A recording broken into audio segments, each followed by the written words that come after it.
Animal Farm by George Orwell was published in 1945, and this is a story about farm animals who have been mistreated.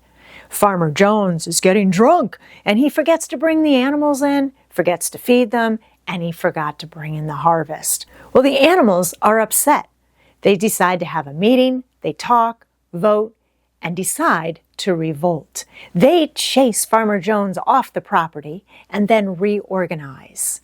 Now they're getting fed well, they brought in a bigger harvest, they feel empowered. But one day this all changes. The lead pig, Napoleon, who is power hungry and deceptive, starts working the animals harder, deprives them of food, and the animals are saying, "This isn't the way we decided on things." But then he threatens them with violence, and he sends out his sidekick, Squealer, who spreads lies and propaganda, trying to convince them that Napoleon's ways are best. What are the animals going to do now? This is a clear, easy to understand fable, but there's more to it than that.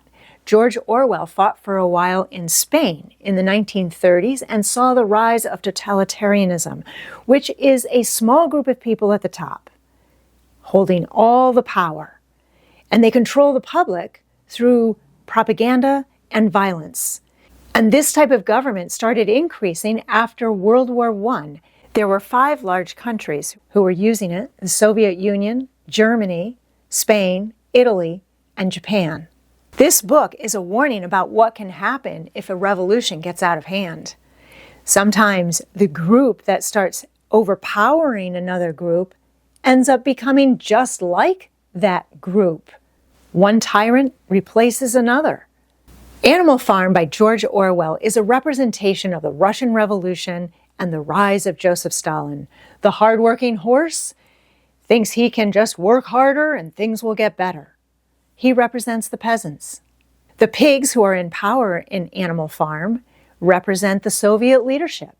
And the dogs who guard the pigs represent the secret police. And there are more animals that you can look up what they represent. By using animals, George Orwell makes this book timeless, and that's important because totalitarian governments still exist. We need to be able to recognize political corruption and hold those governments accountable for their abuse of power.